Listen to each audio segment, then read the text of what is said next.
Hello, everyone. I'm Jean-Claude BeyondMystic, and welcome to this deep woo-woo episode tonight entitled The Wacky Woo with my friend JSNIP4. You can find him at JSNIP4 here on YouTube. We're simulcasting here tonight on his channel as well. And of course, you can find him at Realist News, or actually on Patreon here.com at JSNIP4. Joe, welcome back to the show, man.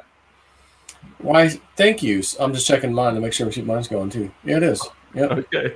Sweet. Yeah, so sorry we're late, folks. We're trying to set up the simulcast with Joe's channel tonight as a test drive, and it seems to be working just fine. So welcome, everyone. We are going to have one of those wacky woo episodes tonight, Sunday, October 3rd. And of course, as luck would have it, things are about to get really, really crazy. If you guys saw the last Cliff High episode with Greg Hunter, he said that perhaps even starting as early as October 4th, we would see some weird emotional tension rising. And of course, just today, we saw those Panama Papers make the surface again, or Pandora, actually, papers make the surface again. Before we get in all of that, Joe, how's it going, man? Good, actually, yeah. Just kind of get my screen set up there, but yeah, stuff's happening, man. I just uploaded a video a few minutes ago, like was just finishing it. It was talking about, and I'm like, oh, well, the World Health Organization is saying it, so I'm allowed to say the word ivermectin in COVID because that's what's in the med kit that they gave people in India. I think you tweeted that too on Zero Hedge. And I go, yeah, I sent that to myself to do a video, so I just had some time to talk about it. But it's like, well, I shouldn't get nailed because I'm quoting the World Health Organization. It's not my fault they used the word medical kit back then, and didn't decide to tell us till recently what was in the med kit. Mm-hmm. Something called, I think it was an antibiotic, doxycycline or something, and ivermectin. Mm-hmm. So I'm like, yeah, I think I'll upload that video, see what happens, because I'm quoting a authority source. So off, YouTube. Leave me alone, man. I'm following the rules, man. Come on. We're following the rules. We're sourcing official government data sites, of course. Absolutely.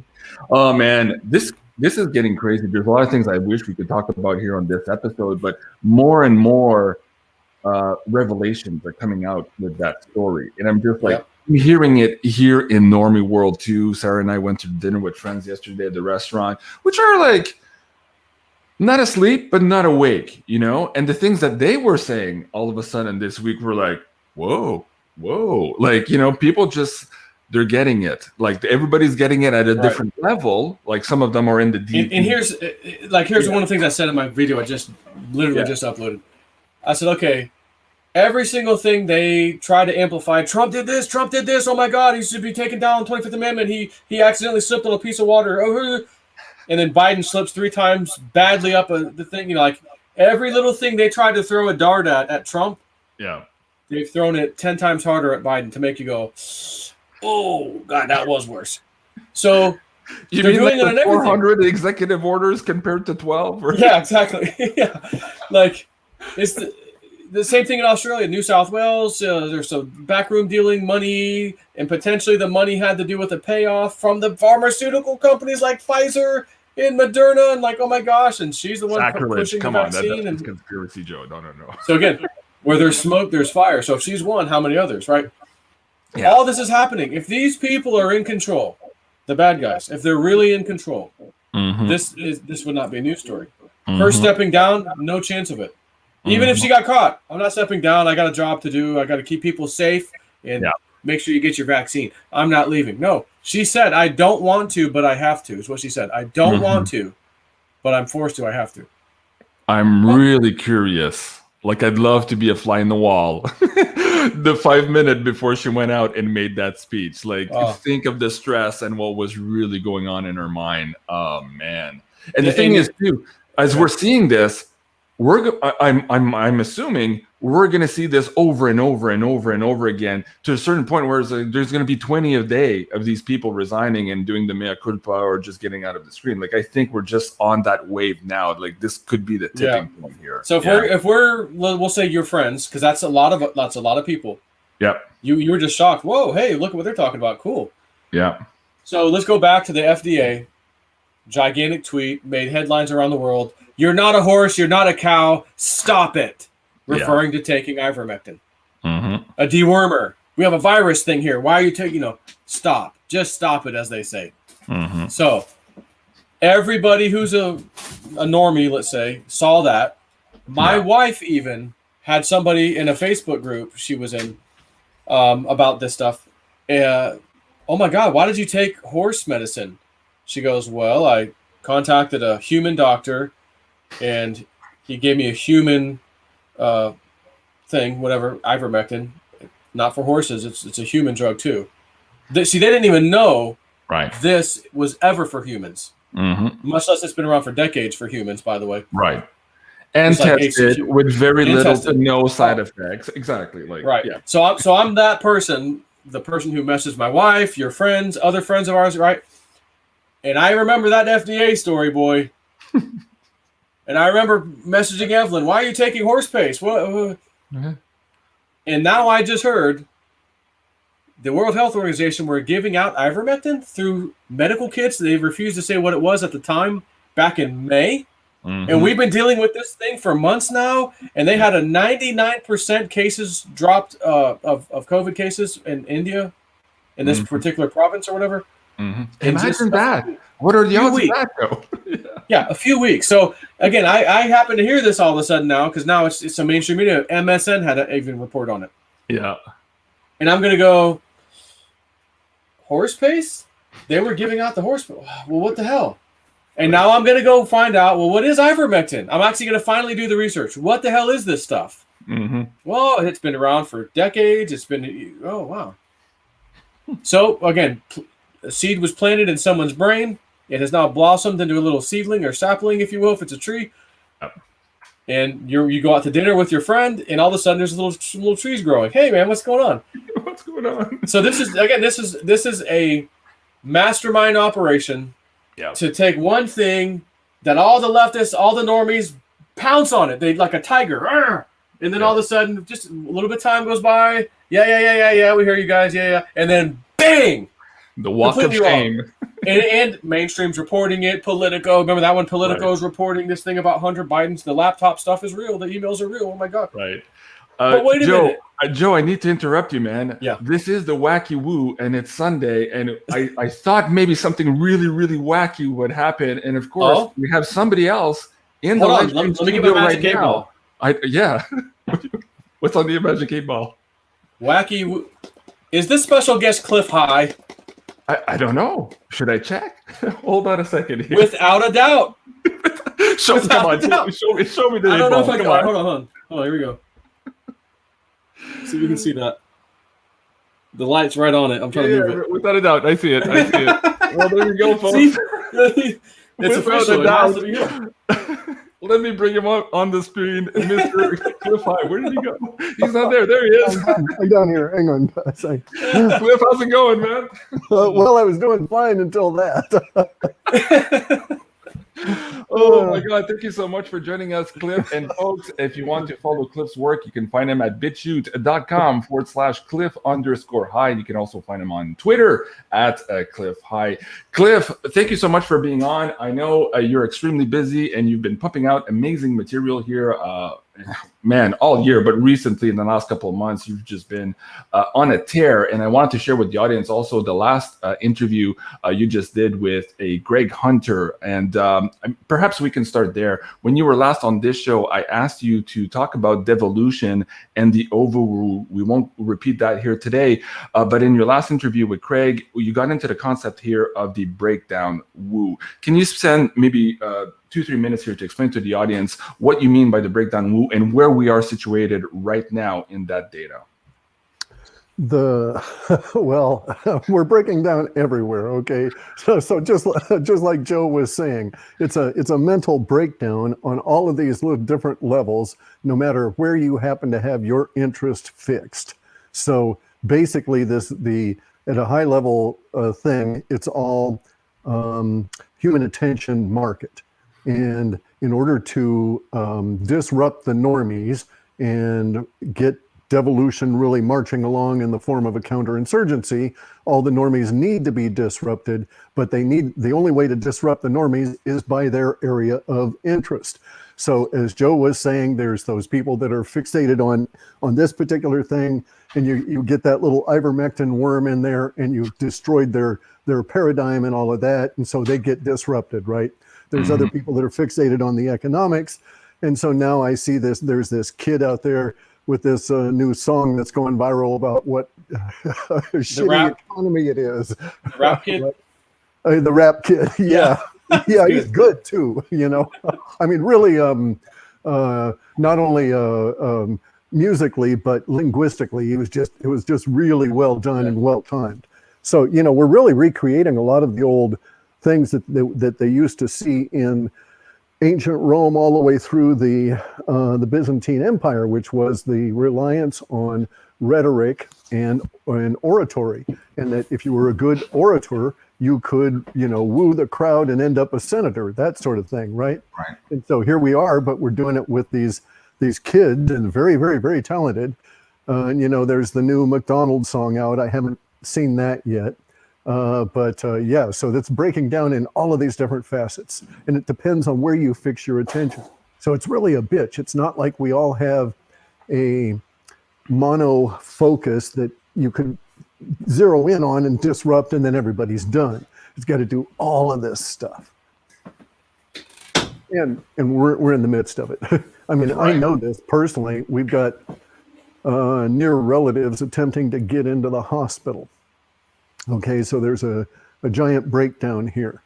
Turns out that if you get the treatments, you end up with the potential for cancer to grow very, very, very, very rapidly if you have it in you already. So the situation is that older people around my age or older, younger by maybe even 20 years, so 40s and above, who happen to have cancer conditions don't know this. They receive these treatments, and it causes the cancer to blossom. The oncologists are saying that they're seeing 5 and 6 months worth of growth in like barely a month. And so and here's the problem. We know this from personal experience that, I mean, within our larger family and circle of friends, because I don't want to get into personal health issues with individuals, but it's growing, the cancers are growing so rapidly and metastasizing so rapidly that there's no hope for chemo for the injected individuals, right? The chemo is, or some of these people, they do 3 and 4 rounds within mere weeks, you know, really compressing the chemo.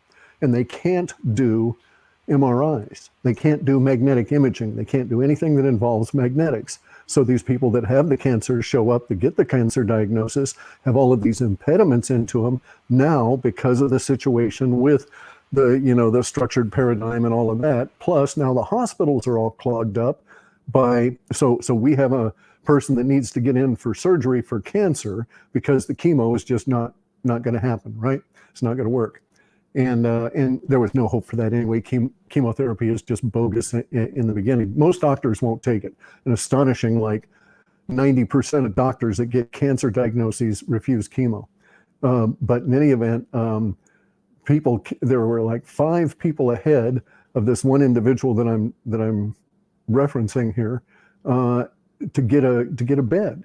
And yet this was an urgent situation, according to the oncologist. He was pulling all the strings he could. The insurance company cooperates and all of that. Doesn't make any difference because there's so many people with blood clot issues. And the hospitals are just not acknowledging that. I mean, they do when you're there in their face, but they refuse to use that language. Frustrating time indeed. Yeah, sorry, I was muting myself here. There's a little bit of an echo. Frustrating times indeed, and my heart goes out to everyone here who's caught and who has these family members and friends who need medical care right now and who are perhaps damaged by all of this. And it seems that we're seeing more and more of that every day. And I was just telling Joe before we went live too that my friends who I went out to dinner last night, they also have relatives right now, and this is starting to percolate in their mind that perhaps this was actually by design. So they weren't all the way deep into the woo side of the pool yet, but they're getting there very, very quick, Cliff. So Sarah and I were looking at each other like, at what point does this get ugly when these people realize really, really what's going on here? That's the terrible part. It's crushing when it does. Mm-hmm. When you're there and it starts filtering in through their mind, it is a moment of horror for anybody that's aware enough to understand what's going on with them, Mm-hmm. with the patients here. So, but yeah, it's terrible. And the denial, the absolute denial in the quote medical profession and institutions is beyond understanding. You know, the doctors will tell you, they'll stand there right there and tell you, no, masks don't make any difference at all. But then they put them on and walk around in the whole thing, right? Mm-hmm. And so but the denial just goes, no, we won't have ivermectin in this institution. But they have ivermectin under another name. And they're giving ivermectin to injected people. And that's one of their part of their protocols now is to try that early to see if that helps. So it does in some individuals. It really depends on the nature of the damage. You know, it's just a horrific time, guys. I'm a little down as a result of this. We've been dealing with this for a couple of weeks now for a lot of individuals, and it's not like it's just us. It would actually, as terrible as it is, it would be great if it was just us and we were isolated. But I get hundreds of emails now from people saying, basically, what do I do, you know, for myself or someone else? And it's getting really, it's getting into the ugly phase. Mm-hmm.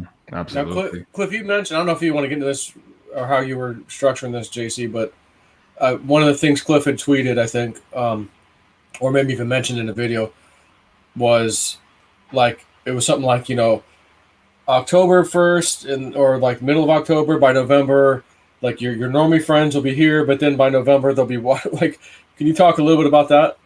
Well, we're gonna, well, we've already started to see it. I don't know how much of it will blossom, but today the Pandora box was opened. Okay, so there's a lot of things that are going to happen over October that are deliberate. They're there to disrupt this attention span, this attention market. So if you're paying attention to economics, you're going to get disrupted really quick as the as the Chinese bonds go down and the U.S. Economy goes down. And then if you're paying attention to politics, there's going to be weird arrests and stuff going on. So it's just going to be flowing all over. And like some of these things are quite deliberate. And so it was from the 4th until the 10th is this like bulge in intensity. And all of a sudden today, out comes this Pandora's box thing, right? Which is this, the economic listings of all of these billionaires and all these people, how they've got their offshore funds, where the money is, and so on. This is pertinent because there's a lot of people. Oh no, Joe's gone. This is, you know, now you're back. Okay. Anyway, this is pertinent because the original Panama Papers was thought by many people, including myself, to be part of the SOC, to be part of devolution way the hell back when. Because they had to lay a trail that takes years to absorb. So a lot of this nasty information that comes on out has to be dribbled out because it takes you a while to absorb it and find out that it's factual and prove to yourself that it's just this way. So now we've got the Panama Papers and we've got Pandora's box, and this is a huge reveal on all the economic machinations of these people. And so now tomorrow, I don't know what's going to be happening here, but over the 4th through the 10th, I suspect we're going to get a pretty big emotional pump that's going to hit the normies. And so so I talked to these people, and some of them are like dedicated normies. And I mean, like seriously, it's a religion. Dedicated normies. Right, exactly. They're fighting tooth and nail the whole way, guy. And you know, it's terrible because I feel bad for them. You know, I don't really want to hurt them or anything, but I'm disruptive to their normie land, and just being in their presence I'm disruptive just because of the way I talk about this stuff and so on. But the normies are going to have this huge breakdown, this mental breakdown, and the injected ones, I think there's going to be a lot of those going crazy, absolutely crazy, like legitimate, you know, throw a net on them and wrap them up in a suit real quick, you know. Mhm. Well, that sounds like Go ahead, Joe. they are finding out what's in the shot, or they're coming to terms with it. Like there must be some news that comes out of it, not just you and me talking. I think so, because and also there's going to be other breakdowns in the Normie Land stuff. So there need not be a huge amount of news or officialdom saying anything about the ingredients in the injection, but you could have that total narrative break down, which it already is breaking down from other ways. But as it is eroded from the other aspects of it, then it keeps chipping away at the narrative, like who trusts Fauci anymore, right? And so now everybody is basically hesitant about that, and now they're really having to double down on this. Soon their own language will betray them, and they'll never have to say a factual thing about the ingredients, right? That you'll just get to the point where you realize, oh my God, these people are lying to us. And I don't know about what specifically, but I finally tumbled onto it that little garden gnome is a lying motherfucker. Well, did you see the recent video where he was being interviewed by some? I didn't recognize who this was, but if Fauci's there, it must have been somewhat of a big person to interview him. And he's like, well, the CDC can't be trusted, not Fauci, but the interviewer. CDC can't be trusted because of the FDA can't be trusted anymore because of the. And then he goes, and then you, Mr. Fauci, you said masks were nothing, shouldn't worry about them in the beginning, but then you said we had to wear them. You flip-flopped like a bunch of stuff. And then he's like, at what point, is there a point soon where you Dr. Fauci, are going to be like, maybe I should resign and step down? And he's like, no, absolutely not. I'm not going to do that. So, I just saw the video today, and I'm going, so he somehow these two people were linked together. Fauci came on. Yeah. And this guy got to say everything he said without Fauci, like, oh, I'm out of here, and took it, and then just was like, no, I'm not going to resign. So, again, who set that up? Yeah. That's for the normies. That was for the normies to see this. Yeah. That's like a directed, scripted kind of a thing there. Yeah. Yeah, it's too cute to be cute in politics, for sure. When you see that happen, you're like, okay, come on, guys. In French, we say, c'est arrangé avec le gars des vues. It's movie magic, basically. I thought you say it's Gibronnet. Yes. Okay, folks. Cliff, I want you to talk about one concept here as we just maybe finish the first segment of the show. You had mentioned to me, and also in previous interviews, that perhaps for the first time in history, we as humanity here would be engaged in a war, win the war, and then only after winning the war would we suffer the consequences. Can you explain a little bit, and again, watch the language here for the censored show here on YouTube, what you mean by that? Sure. So the Third World War was Reagan versus the economic system of the Soviet Union.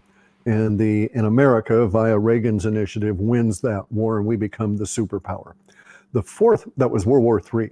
And it was all subterfuge, all deception, all economic. No one really knew what was going on. There was fighting and dying in Afghanistan and peripheral areas that was part of it, but it was not an engaged war as far as the normies were concerned. Now we're in a war that the powers that be wanted to have kept secret from the normies. Okay, they wanted that status quo of the normies not knowing what's going on while all this happens.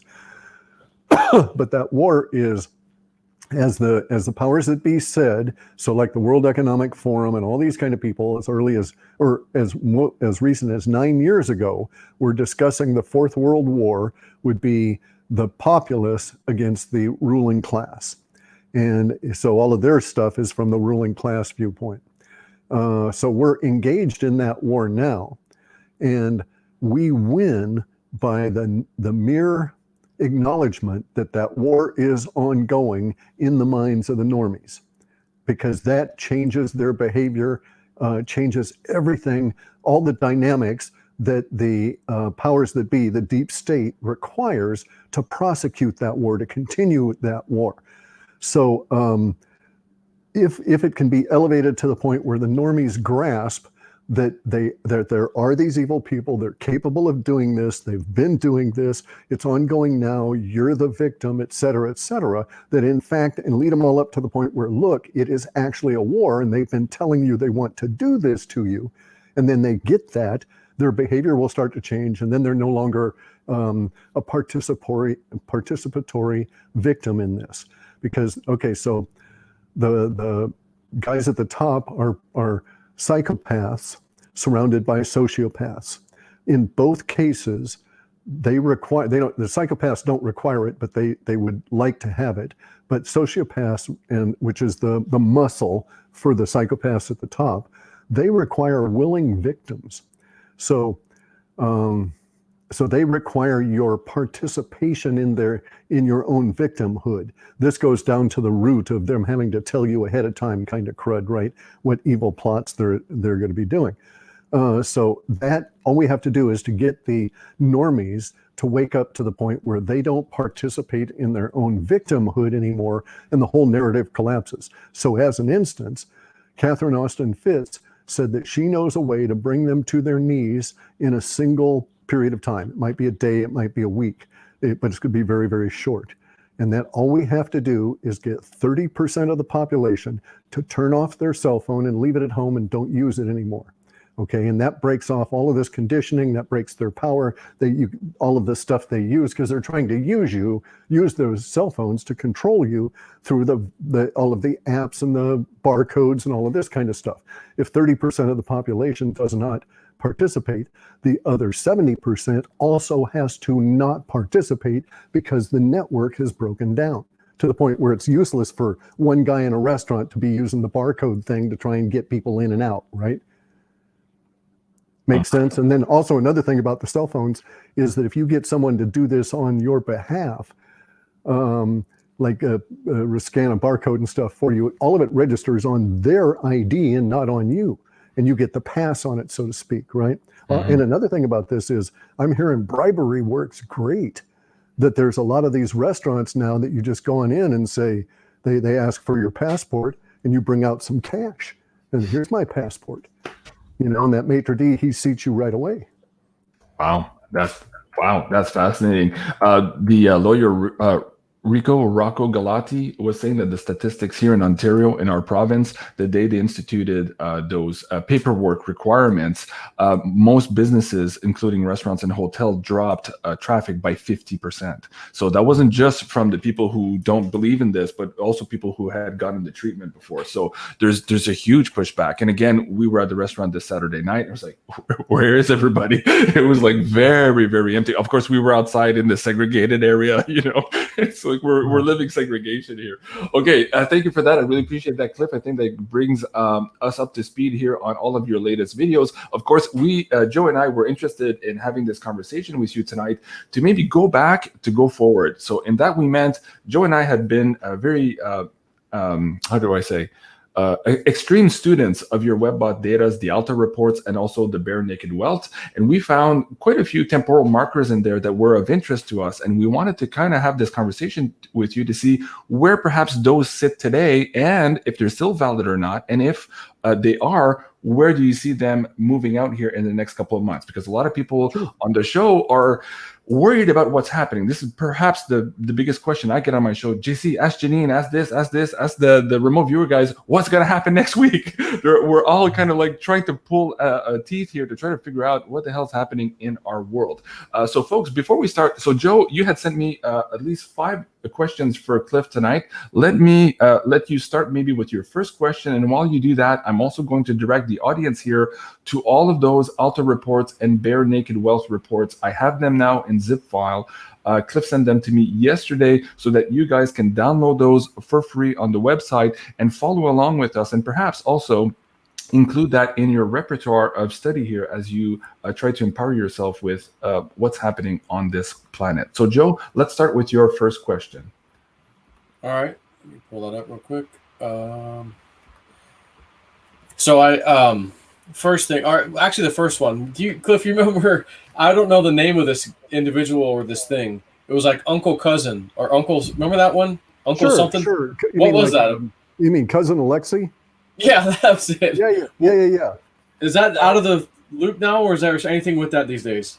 I would have to have nuance in order to get that, because remember now, all of that came from Eastern European languages, right? And my system now with the censorship, trying to get through the the bottlenecks to get into Russia and stuff. I've got people living in Russia now that are attempting to hook me up at a deeper level to some of this, and maybe I can get back on it. But no, Cousin Alexei was quite fascinating and may well indeed be very viable, because now we're getting into that tumultuous period where you can imagine that there might be some kind of kinetic ground action that would disrupt a secret facility and let Cousin Alexei free. But, you know, as far as the descriptors, it looked like it was an alien. You're muted. Yeah, I was going to say, explain to the audience who perhaps or what Cousin Alexei is, because a lot of people here are here for the woo. So get into the details here. Okay, so Cousin Alexei was language that came out over maybe 2 years. It leaked in there for a long time. It took 2 years or so to build up, and it was coming through from Russian and the small variant of Ukraine primarily, although it leaked out into other languages as well. But the idea was that there would be some kind of a disruption, riots or something that would cause damage to a building that didn't look like it was a prison, but it was a prison for this being that wasn't necessarily quite human. And so we get the impression from the data that he was like, had fallen to earth in Russia, and they didn't know what to do with him. And after a while, stuck him in this little facility that later on happens to be damaged in this street action. And he goes off wandering on his own for whatever purposes, presumably to get back to his mission or whatever, right? So it was like, it was years in advance of that storyline, okay? Absolutely years in advance of that storyline. And it was all coming through in the Russian language, but it was sort of like Paul, the movie Paul, right? Because Cousin Alexei was described, no, he didn't do any of that we know of, but he was described as being, congenial, smallish, and yeah, exactly. And not necessarily off-putting, but also not necessarily quite human, visibly not quite human. So I always wondered, if we were ever going to learn this and ever going to see this. And so this is also like the those two guys that stole the whatever it was from Area 51 and went walkabout, right?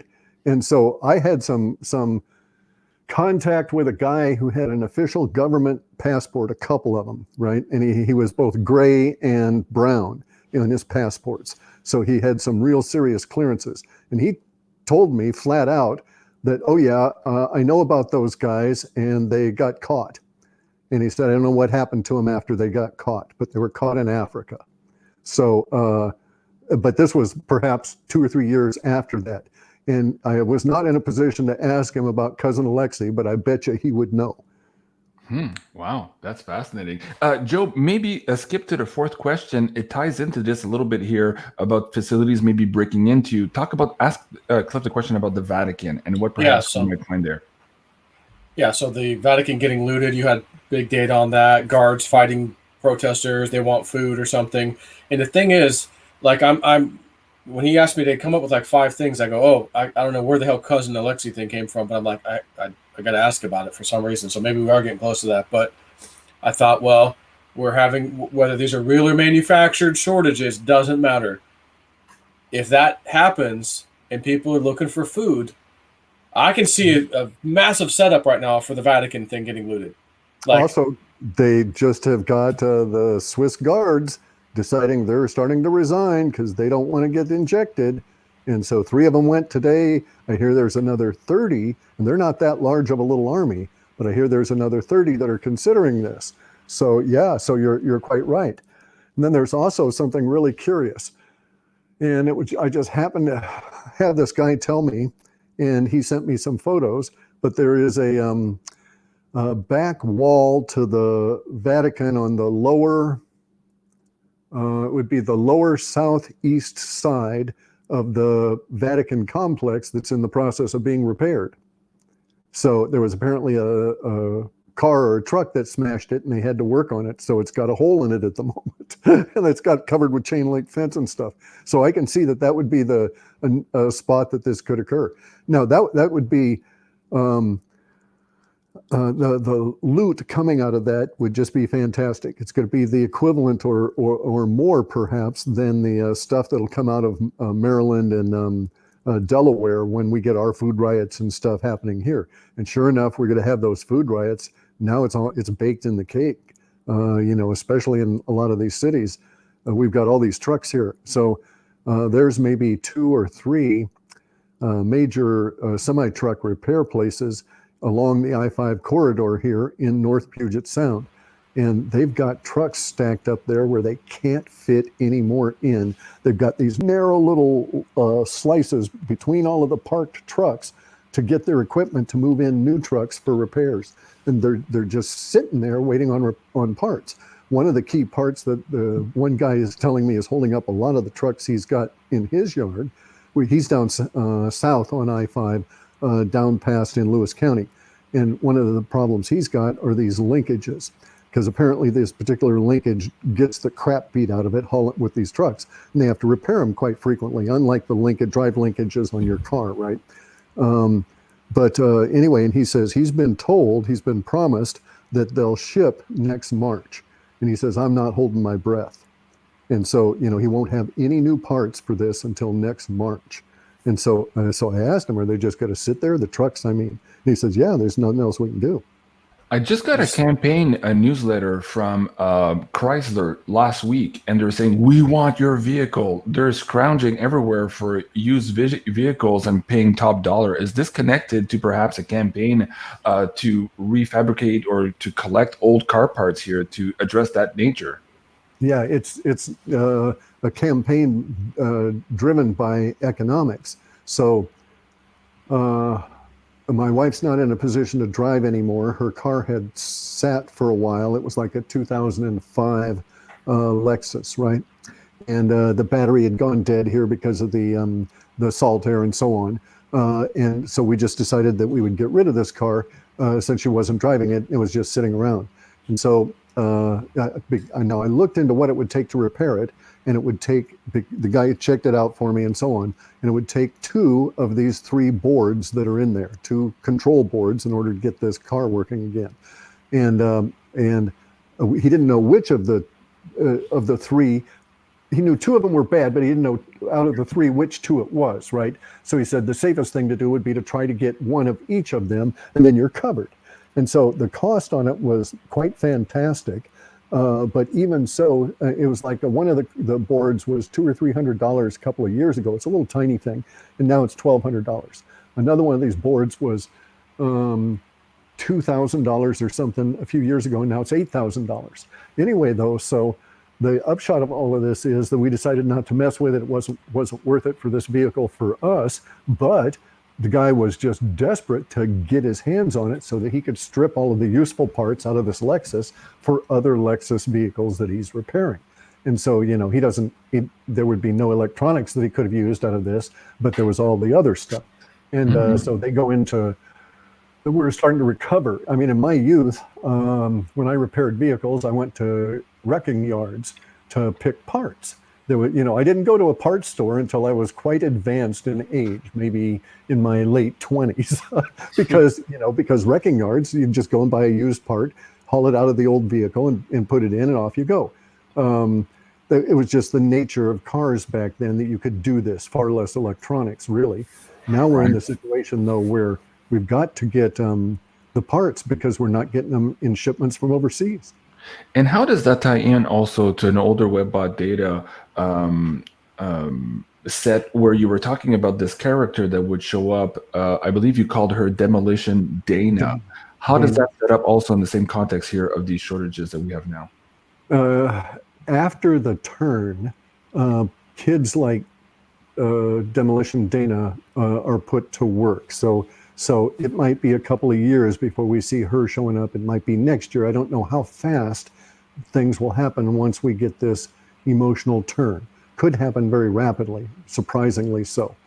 But Demolition Dana was this tough nut 20-something woman that, is going to be running a demolition crew and running heavy equipment, all of this kind of stuff. demolishing shopping malls and other buildings that are no longer economically viable. So think about it here too.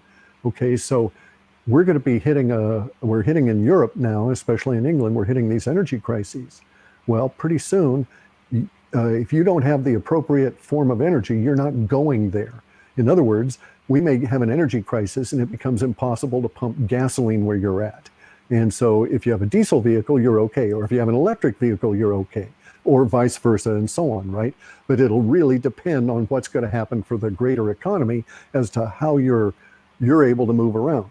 And so we're going to have these this need, just like with the parts for the cars, to recover materials because we won't be shipping them cheaply from China, from across the planet. We won't be getting copper wire for buildings from there. So we're going to have to recover copper wire. And we're going to have to set up whole industries to do it. Everything from pulling it out of the shopping mall to putting it into grade to checking it for surety to checking the insulation, et cetera, et cetera, et cetera. All the stuff you don't have to do with new materials. So it's an entirely different form of life. But the just-in-time supply system that started in 1952 with Peter Drucker over in Japan has died. And basically you guys more than me, have lived all your life with it, and it'll never be coming back. So we have to make some severe adjustments. I really want to have a giant foot to go out and kick all of the normies in the ass and point them out all of these things that are happening so that we can get progressing a lot more rapidly, right? We can hit the ground running as we realize the severity of our situation. Yeah, I appreciate that. And that's part of why we're trying to do this show here on YouTube, folks. Of course, we're going to watch our language, but we're trying to get as many normies as possible to get onto this topic and research for themselves. Joe, do you want to set up next maybe the idea of the coastal event? Why don't we go there next? Because I'll tie in La Palma with that as well. Yeah, so we have the earth or volcano going off now, and it's still going, and they're saying, there might be worse coming, there might not be, it's 50-50, whatever. But again, if that thing drops a chunk off in the ocean, there's your global coastal event. So my main question would be, have you looked at the global coastal event data? Have you reran stuff? Does it still exist? Do you think it's gone? So the global coastal event was one of those issues of data masking. Okay, it was actually 3 different events. When I ran a reconciliation on it years ago, it reconciled down to Fukushima. Okay, was the main #1 event because that impacted all of the coast by polluting the water. At the same time that was going on March 11th, that particular week and that particular day, we have a series of other small temporal markers that were all combined on all of these different coasts. And since then, we went through that period of time where all of the waters would withdraw from all of the bays and all this kind of stuff, really spookily, that kind of thing. So all of those descriptors all those small temporal markers have actually turned out. Now there are the remaining temporal markers of that set that were into the global coastal event of the tsunami part of it. Okay, so that part of it is still like La Palma hanging out there. But there's also something else to recognize here, and that is that we've got a really weird situation going on our planet right now under our feet. Not just La Palma.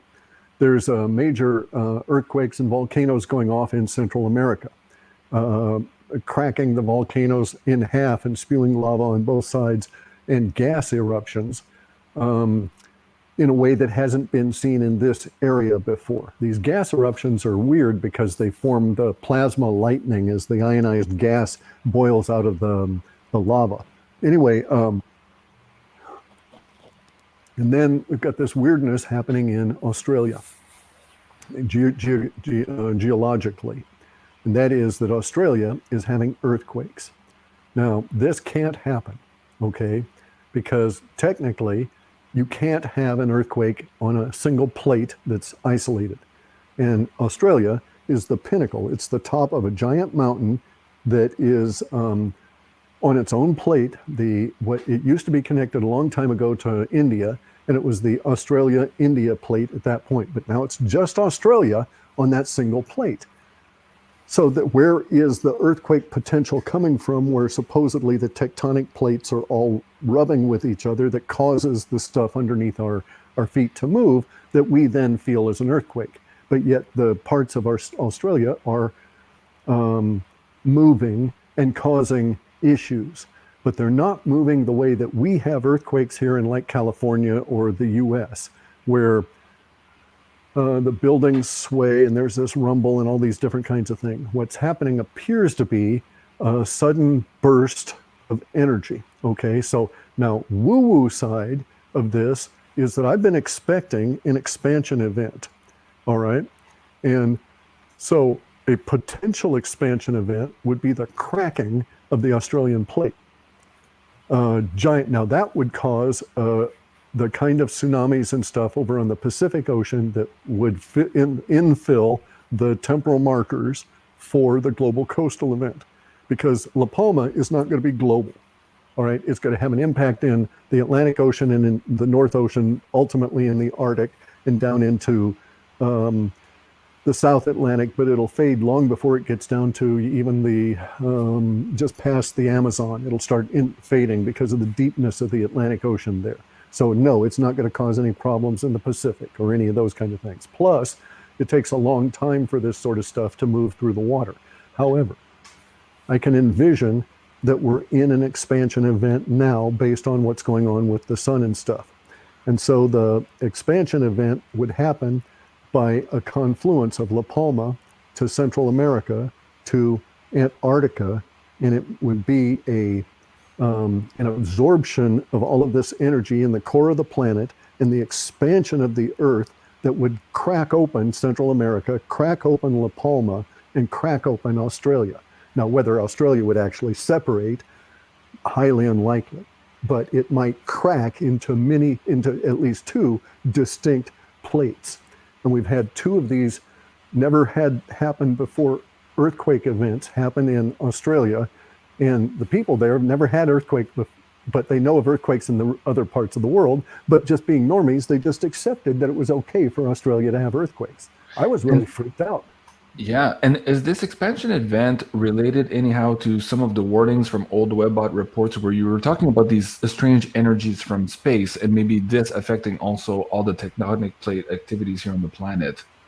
Yeah, and look at all the tons of earthquakes we've had in Antarctica. So before La Palma before it started becoming agitated, we had, I don't know, some outrageous number. I lost track when it was like 1,500, but it may have gotten to 5,000 earthquakes of 2 and 3 and 4 and 5 and 6 magnitude in Antarctica in these little clusters. And that was like over the course of, say, how soon we forget, maybe May or June, right? And we started getting into this bubble of earthquakes in Antarctica. And then shortly thereafter, we get this activity at La Palma, seemingly not connected close enough to be connected, right?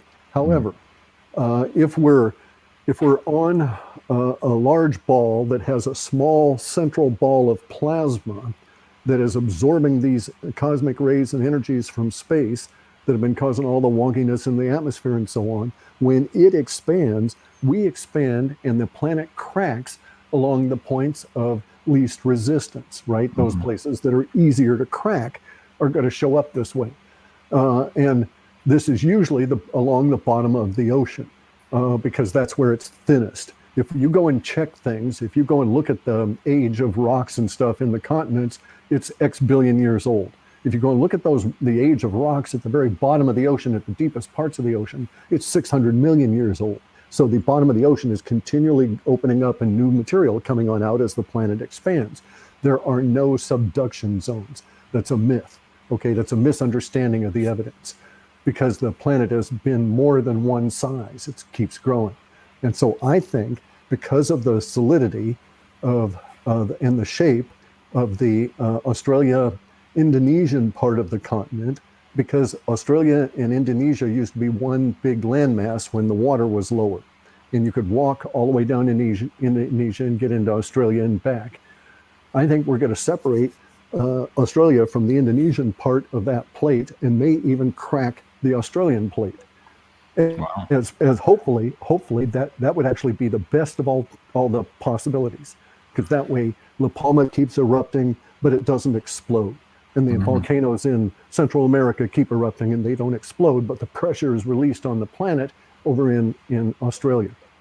Okay, so talking about releasing pressure here, these galactic superwaves, as Dr. Paul Laviolette had called them, you talked about strange energies from space. Let me ask you a supplemental question on that. But before I do, for the audience members who are worried about what could happen with La Palma as a result of maybe a tsunami, please do go check out this video that Cliff produced. It's called Wave Woo, and it'll explain to you quite a bit of science there behind how these waves are created and how far and how high they can go. Now, Cliff, going back to this idea of strange energies from space also coming in from your WebBot data, it's not just the planet that's going to be affected by this. Us as humans are also affected through the vagus nerve system. Can we dive into that a little bit here? So, because a lot of people are wondering why they're so jittery. They're thinking, oh, maybe it's because I'm watching the news, maybe I'm drinking too much coffee, but they don't understand that there's a bigger picture involved. Can we dive into that a little bit there for them? Yeah, I mean, I love these statistics where they say that, if you were to take out all of the nerves in the human body and stretch them all out end to end, it would be able to go from Alaska to Florida, right? And from a single human. You have so many nerve fibers in there. And then we've got these things that the Hindus call nadi, which is where all these nerves join to form the bigger clusters. And we got 78,000 of those things. And so these are the little joins in a Yagi antenna. So, the old TV antennas would have the aluminum things come and join up in connections. And those are like our nerve fibers. And we're just picking up this stuff from space. They don't have enough discrimination on UV to be able to pick it up adequately, but they know something's going on with UV because the rates are up so high. And the suggestion is that we've actually got this new form of UV radiation. The very far end is discriminating and vibrating higher. So where I live, it should be in my latitude in the middle of the day, this time of year, I should get a 7.8 to 7.9 aggregated UVA-B, and I should never ever have UVC here. We've actually had UVC hit the water off of the coast out here, north of me by about 200 miles. Never happened in my lifetime until just a couple of years ago.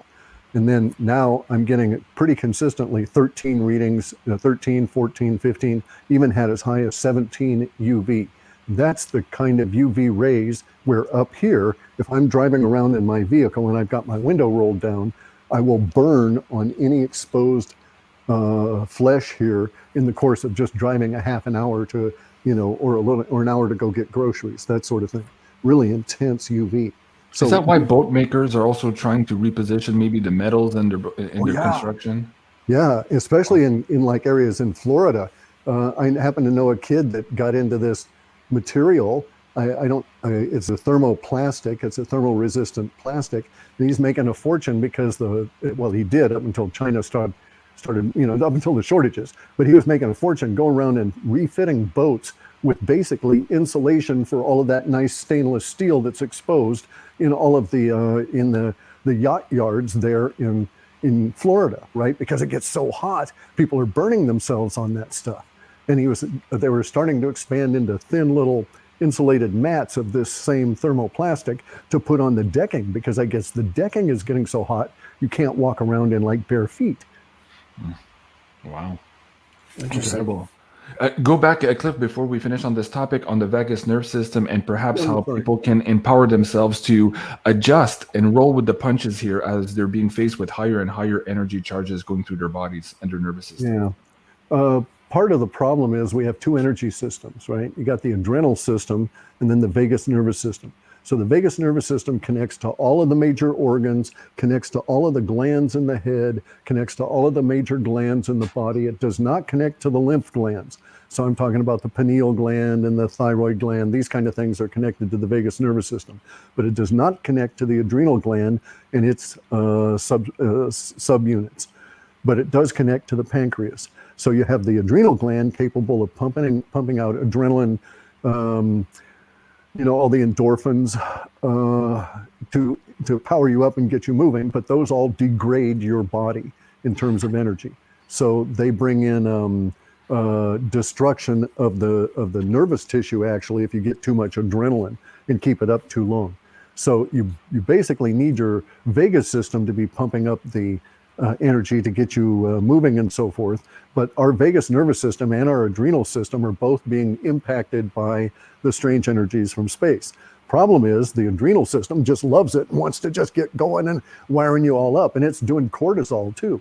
So it's picking up these strange energies and kicking out stress hormone, not epinephrine, not dopamine, right? It's triggering cortisol and stress hormone production, which gets you all amped up and ready to fight, but it has that debilitating effect on your nerves as it wears off.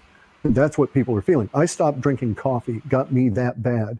And I love this stuff. I was a coffee addict for most of my life, and I can't handle it anymore. So you have to adjust to basically to what's going on here. The vagus nervous system is picking up these energies, but it's not getting, it's so complex and so finely tuned, it's not getting the nitrous in the air blower kind of effect that your adrenal gland is getting from these energies. So you can get quivery, so to speak, where you have a certain amount of energy vibration in your vagus nervous system that is so intense that it actually leaves you weak. I can't describe it very, very well.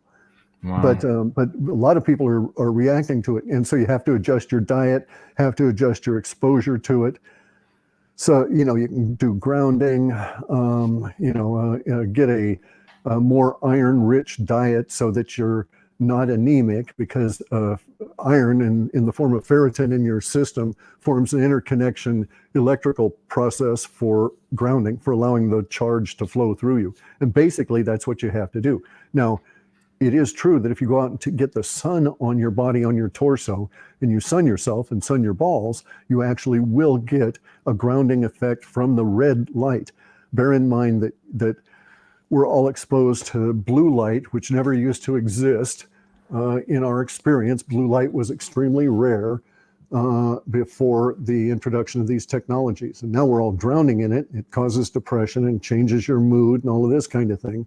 And at the same time, you're getting these, strange energies from space. They can't really qualify or quantify what's going on, but it's impacting things like ham radio operators and people that like try and talk to submarines through technologies. They're all reacting to the energetic matrix of the planet having been altered. Wow. Okay, there's a few questions in the chat about the financial system. Don't worry, guys. We're going to get there. We're not going to leave Cliff without asking him those questions. We have a few more here. So just on the nervous system, Cliff, how can having a better night's sleep also help you in these times here where we're dealing with all of these oncoming stresses on our body? Well, you've got to get rid of the stress hormones. This is what happens when you sleep. So your body only repairs itself during sleep. When you get up in the day, if anything happens to you, you build up some kind of a hormonic response to it, inflammation if you jam your finger, that sort of thing. This only repairs itself when you sleep at night. And so the pure sleep stuff is designed to get rid of all of these negative problems during the day. And there's the stuff in there that produces allows your body to produce the maximum level of human growth hormone. So that alone, the human growth hormone, provides this ability to wake up in the morning not being hungover or anything. It's not like a drug. It gives you that snap like you were a kid again, not quite a kid, but a little bit younger, and it gives you a positive mood because your body's been repairing itself because it's got the human growth hormone. Because imagine this, if you damage yourself, you get an inflammation that seals up the broken finger right away so that you can't bend it and further damage. That's the triage of the body. Then you go through the whole day with this damage going on to the finger, and then you go to sleep at night. It starts repairing that right at night. If you don't have the material in your body to provide the human growth hormone to regulate the whole process, you wake up in a depleted state the next day because of that injury. And so if your body has the stuff it needs, it will then start repairing effectively. The rest of you will not be depleted as a result of, the jammed finger or the broken finger, that kind of thing. Right. Healing is really It's a very, very intricate and delicate process. And if you have all of the stuff in there, that's why I love Pure Sleep. When we're done here, I'm going to go have some, and then 18, 19 minutes after I get done with it, I'm out for the night. I love the strawberry quick taste. Okay, folks, if you guys want to try that out, beyondmystic.net/shop. There you'll see the link to Cliff High's Pure Sleep, and that is provided by Pure Bulk. Give that a try. You'll be better for it. Okay, Joe, you're next with the question. I believe it's on Secrets Revealed. How do you want to set that up for the audience? Yeah, well, I mean, we're kind of seeing it now, just like the latest leak of the Pandora thing. And it's funny how it's called Pandora, almost like Pandora's box. Get ready, people. Yeah. And somebody had said online, it's a Soros op. It's a George Soros op. I think I tweeted and tagged you guys, but I was like, I didn't really have time to look at it.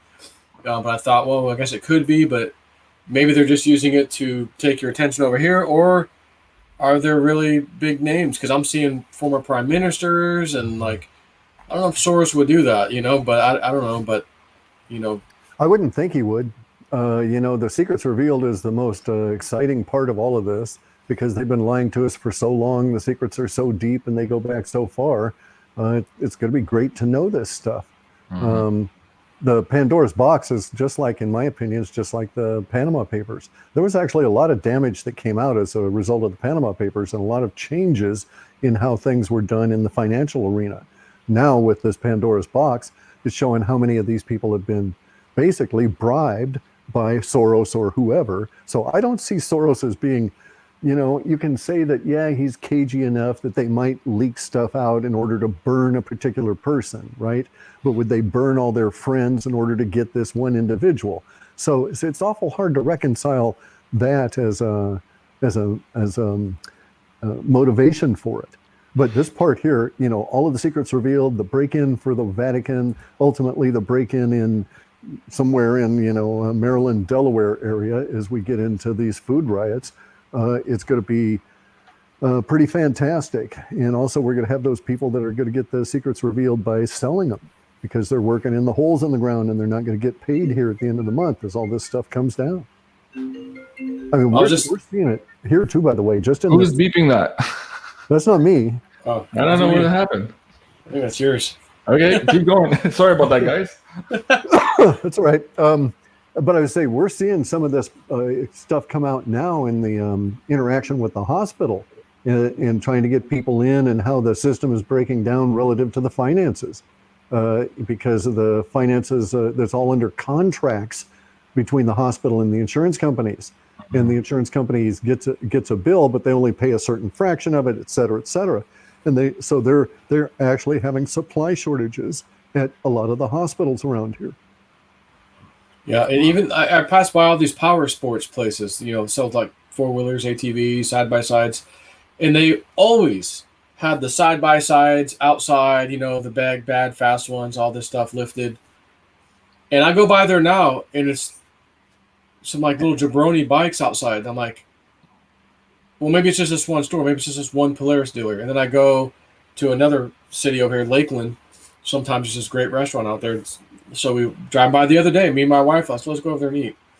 And I hadn't been out there in a while. And I'm like, I've been here. My first side-by-side I bought from these guys.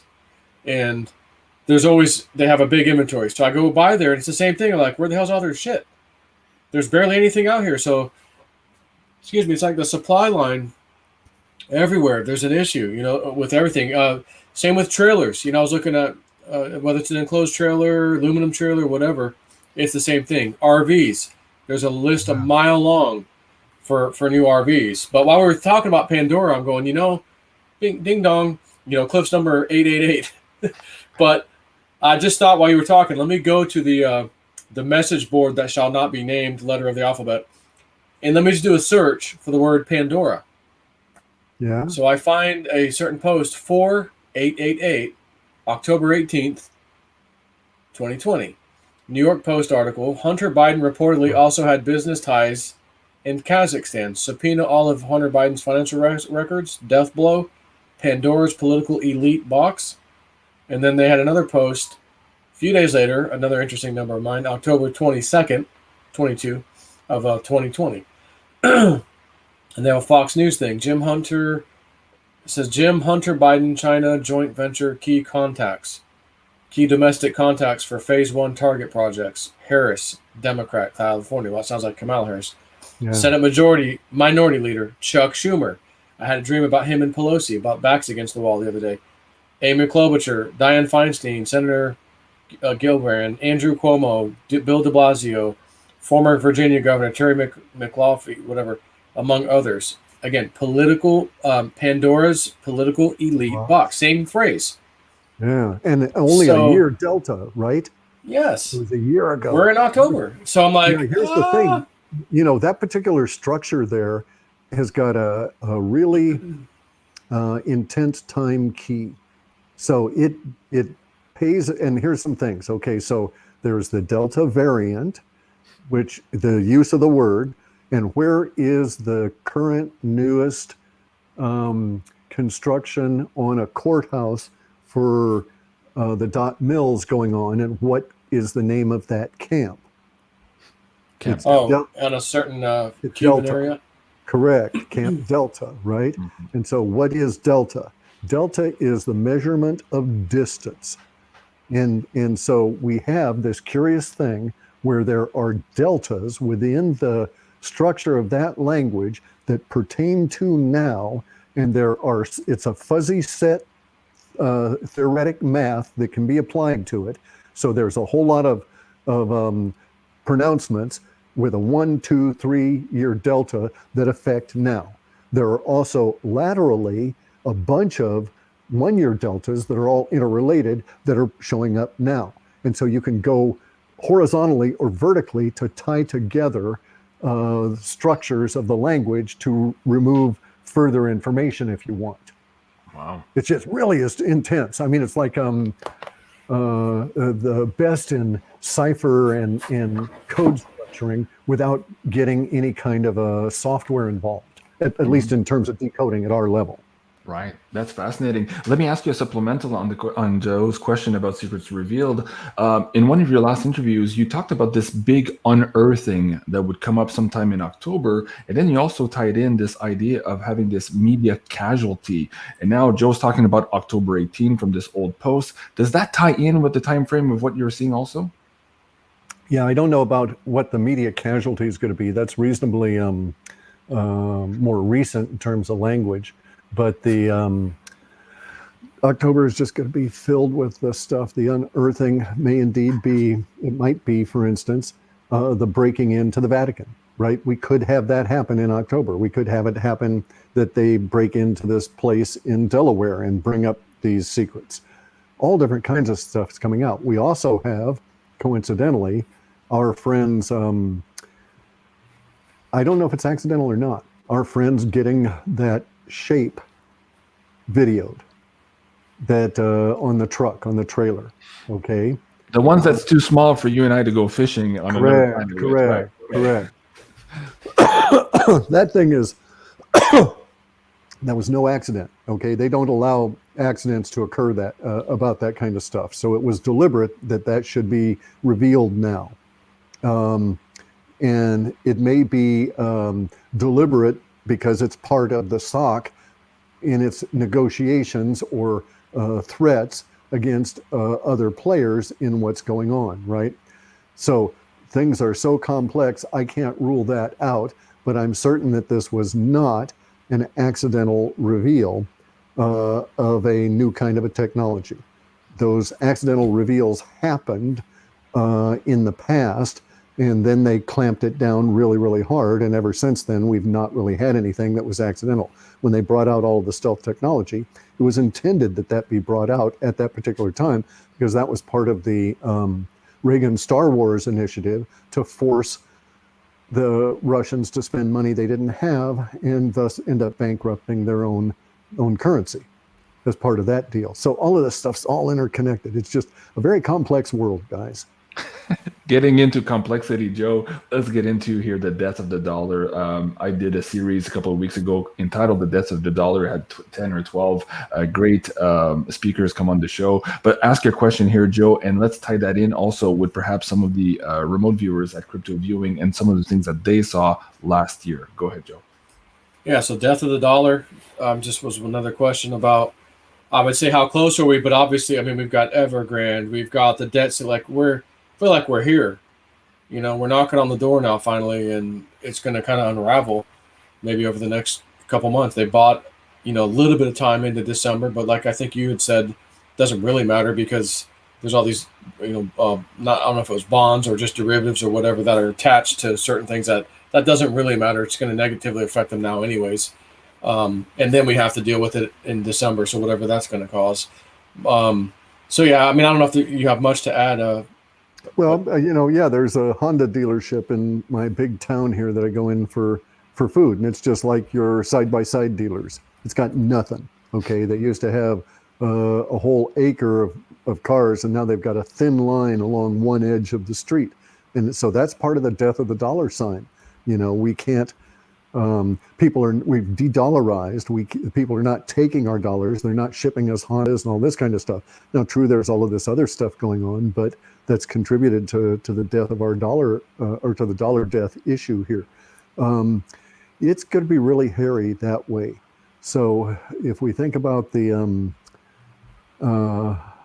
ties in the financial system, the system itself, not the underlying wealth that theoretically is there, but the system itself, even if the wealth can be recovered, the death of the system will have its own problems in the sense of Social Security checks. Say that you had a situation where we didn't have Social Security checks for a couple of months, or 3 or 4 or 5 or 6 months, but then we started getting money and it started shipping again and that sort of thing. Even that is going to, that 6 months, it's going to have a hellacious impact. And that would be a systemic level of breakdown. Now, there's all different kinds of scenarios that could paint a much more rosy picture, but we don't have any evidence that any of those scenarios will manifest. And I think that we're going to have to go through a really horrific level of currency death. And if you want to read about this kind of stuff, then you go read about the death of the British Empire and what happens to the pound sterling and all of that, and the economic conditions at that time. Really, the thing to do is to get a community that will support you, and then to now you have to get materials, because we're in a supply shortage that is just, it's unique in my life. Okay, I've lived in supply shortages before. So I lived in Germany where we had to willingly give up things so that we could do the Berlin airlift. All right, so that we could get stuff to people in Berlin. We were the closest military bases. So we had to, as civilians, we had to give stuff up then such that the Berlin airlift, the second one there, could continue. And so we had shortages. And we always had shortages in, just as a military brat living on military bases in foreign lands, you don't have access to all of these goods. So I'm sort of used to it. But a whole lot of people will not recognize what's going on, and they will believe, or up until a short period from now, they will believe the powers that be that it's all temporary. It's really weird. They're stacking them up off, the ships are stacked up off the coast out here. But even if we get them, even if we had all those ships come into port, there's no trucks to haul. We can't offload these container ships because a lot of the container haul trucks are broken down and not able to be repaired. Mm-hmm. So it's a really interesting situation. To add to what you were saying here too, at my local dealership, I was looking for a snowmobile to replace my old one, and the guys at the dealership, I went there to go see what they had in inventory, and there's almost nothing there. I'm like, what's going on? Did you guys open and move to another shop? And he says, well, here's the thing, Jean-Claude, if you want a snowmobile, you can put a $15,000 deposit now, and if and when we get them, we'll call you, and it depends on where you are on the list with your deposit as to whether or not you'll get one. So I'm like, wow, okay. So yeah, there's a lot of weird stuff going on there. Now, in terms I had that with the tractor, though. Go ahead. My tractor had broken down. I was desperate because it was holding up my gen set getting in place, all of these different kinds of things here. And I'm really desperate with the gen set because we've got to cover medical issues with electricity and freezers, all of this kind of stuff, right? And we may lose power for a while. Anyway, but so I thought, okay, if I have to, I'll just buy a new tractor, because I was not going to be able to get a part to repair the tractor. And so I'd have to buy a new one just because of this. Couldn't get, a $120 part for my fuel pump, and so I was considering having to buy this new tractor. They they were empty. They didn't have any in their lot, and they were going to get one in, and it turned out to be like, only about 5 times as large as my current one. So it would not have done. Couldn't have even turned the thing around really in my lot. But it's that bad that they had that one coming in. It was sold to a guy, and they had 2 other people that had put money down on it in case he decided not to come and pick it up. I've been chasing a used backhoe for months, and every time I miss the auction because the price is higher, and then the week after higher, and then even higher. I'm like, it's almost the price of new to get an old stuff now. Around here, it's absolutely crazy. Okay, let me read you this little thing real quick. This was from Dick Algire's recent October session. Okay, of newsworthy events coming soon, and he draws a picture of what looks like the Capitol building again. I see another event, U.S. Capitol, not citizen. These would be lawmakers, reps, people on steps, assembly. They mill about. Reminds me of Death of the Dollar vision. Like reps walk out in protest, they assemble, angry, sad, fed up, discontent, argue. And that was it. So he's saying that from October, and of course, this was the one that they produced last year on a blind target, which was revealed afterwards was a remote viewing of the death of the dollar. Guys, you can take a snapshot of that, but it appears that we're very close to that. Now, let me go back to the supplemental here, Cliff. In our last video here, the Silver Woo, you and I had decided to put this on BitChute for free for everyone. We couldn't put it here on YouTube. There was some of the language there that was a little bit touchy. But go to this question here. I keep hearing this in the last couple of weeks as I'm doing all of these shows. I see some of the normies in the chat saying, JC, people have been saying this for years now since the Lehman. It's always going to end tomorrow, JC. The sky's falling and it never happens, and the government keeps kicking the can down the road. Don't worry, guys, everything's okay. And I'm like, maybe this time is different. So I asked Cliff and I asked David Morgan why this time was different. Cliff, can you repeat that for the audience here tonight? Why is this time absolutely different? All currencies have a lifespan, and we're truly at the end of the lifespan of anything that we can call a dollar. That the dollar really began in 1913, but we've only used since 1971 a new form of that. This new form of that was electronic. They were able to do all of the damage that normally takes about 70 years. So lifespan of a currency is about 72 years, like a man, right? Some die at 50, some make it to maybe 100. But ours died in 1971 with Nixon. And from then on, they've done as much damage in 50 years as you normally see in 120 years to a currency. There's no purchasing power left in the petrodollar, and the rest of the world has abandoned it. So essentially, the financial system has collapsed. This accounts for the breaking down of the just-in-time system. This accounts for the breakdown of the interbank system between SWIFT and all these others, is that basically we've run to the end of the lifespan of the dollar. And we're going to have to do something different, whether we like it or not. This is it, right? Mm-hmm. And I've seen it. I saw it happen to the French franc, where they had gone and they debased the currency of the French franc. And I saw the conversion in the 60s. So this was, so what they did was this, all right? So I hit Europe just as there was this big giant uproar because the French government mandated that all the old francs be withdrawn. Bear in mind, there was no digital currency to speak of. It was all physical paper. And France had a real problem because the French people don't like their government, so they didn't like paying taxes. So they do all their business and never report anything to the government. So the government decides to kill 2 birds with 1 stone. The French had inflated their currency to where they had to do something. Usually this is a devaluation, and devaluations are funny because they don't happen the way that you think that they will, right? But in this devaluation, they also decided to get a handle on the tax issues. So they decided that what they would do would be a currency swap. Old francs for new francs, okay? And so in their minds, or what they were trying to do in the French person's mind, was to get them to understand that you had to give up 5 old francs to get 1 new franc.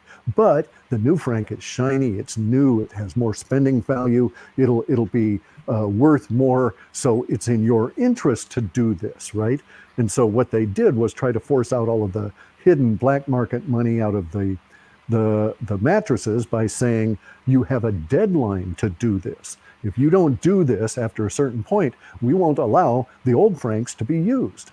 And so all of France went into an uproar because they didn't want to disclose how much real money they had. They had to say where they got the money from in order to do the swap for 5 to 1. 5 to 1, it was like, oh my God, you know, give up a 20 and get back $4, this kind of thing. And so it's just a hellacious problem for the French people. There were riots, lots of people died. It went on for about 5 or 6 months. And that was isolated. And that was without all of the digital stuff. The digital stuff will just collapse. It'll just go instantly. There won't be any, go to the bank and get anything back. Once the digits go, the bank will essentially shut down.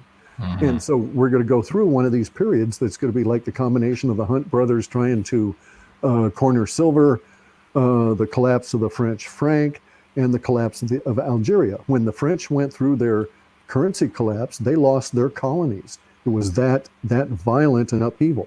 So I could see, for instance, Guam saying, we don't want to be associated with you guys anymore, or something along these lines, right? Probably not Guam because we've got too big of a military base there, but something along those lines. We could see some level of breakup because of the dollar destruction. Yeah, and we're seeing already the digital, at least, disruptions here. I posted this the other day. We're seeing this like tens of millions of people around the world, my father including, having issues on Saturday morning. So yes, perhaps cash is king for a period of time here. You've mentioned this in quite a few of your videos. But just again, for those normies here, why is it different this time in terms of the powers that be's capability to kick the can down the road? What's changed now that is hampering that ability? Okay, so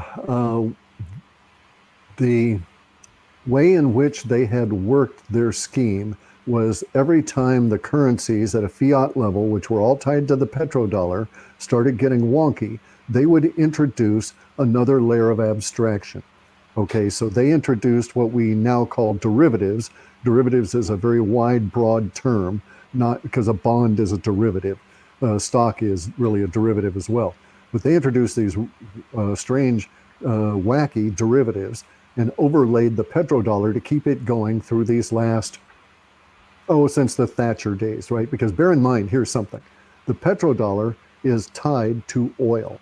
So if oil is plentiful, we have inflation, so to speak, in the sense that you can have a lot of petrodollars. If oil isn't plentiful, you have a squeeze on your petrodollars. So at its core, that petrodollar is tied to oil. It was in a goofy way. Now we don't have that tie anymore. The petrodollar is dead. The Russians have their relationship now with Saudi Arabia. There is no longer the forced nature of having to deal with the dollar in order to buy oil. So the dollar is untethered from anything. So it's just out there hanging in the wind at the moment, not tied to anything. So because of all the other currencies that are tied to it, the whole financial system is basically screwed. This is what has prompted all this great reset talk, because they need to tie it to something else. So what they're trying to do is to tie it to the shampoo that Joe uses and the car he drives. And Joe uses shampoo? I know. Just here and here. So they're not going to get a lot of their bang for their new buck, right? So that's what they want to do, is they want to tie it to all of our personal stuff, our carbon footprints. Now, in between the Great Reset, when they have us tied into the carbon thing, they develop these stuff called SDRs, special drawing rights. Well, the special drawing rights were this layer of abstraction on top of all these other layers of abstraction, and they're not working. As we see that they're not working because they tried to prop up the Chinese bond system with the introduction of the SDRs directly to the CCP. And I think personally that triggered Evergrande. So that CCP was so close, or just the mere fact that they had to have this SDR delivery to them, which is basically like the international banks deciding to create a new super dollar and share it among the nations. And the idea is you'd get a giant platinum super dollar and you would cut it up and share it among your people, right? Mm-hmm. And so it was sort of like a super dollar for nations, these special drawing rights. We would not spend them. They weren't that kind of currency. And then there's the other issue. We're wising up. And so people are withdrawing currency out of the system. but we're withdrawing it out of the system in a way that shows the inflation. So Bitcoin's way up, silver is going to go way up.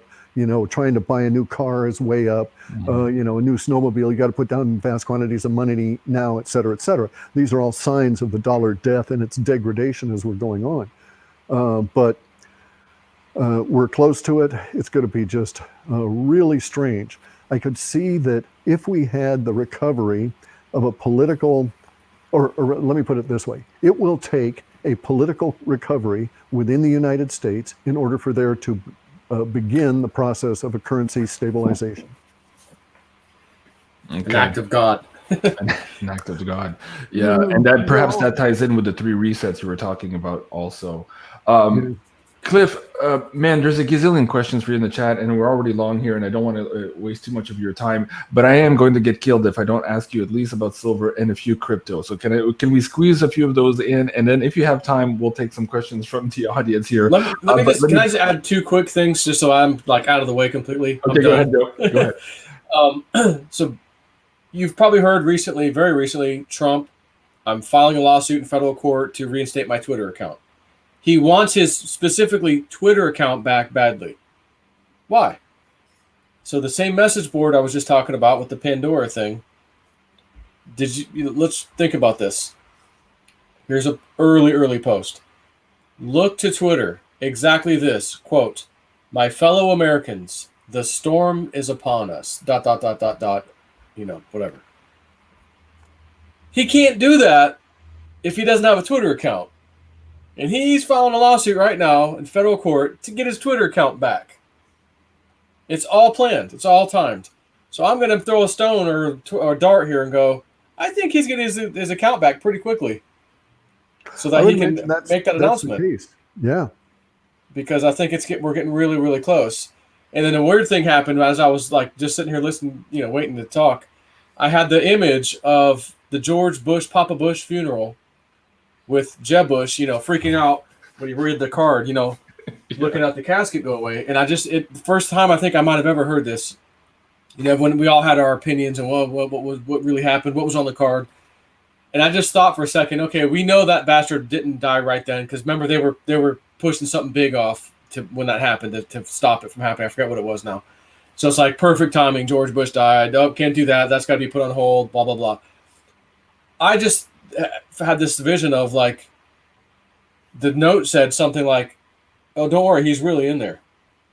like we found his hiding spot. He's dead. We tried him, and he's in there. And that's why little Junior looked over at the casket as it was being hauled away, like, "Oh shit!"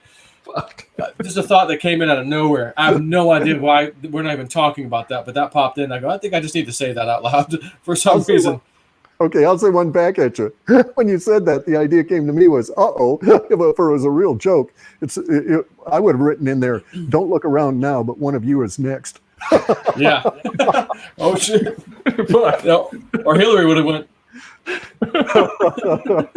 What difference does it make, Hillary? What difference does it make? Of course. Okay, Cliff, let me ask you about silver. In this interview, I asked you both about your temporal marker of the $600 silver that was in your Webbot data.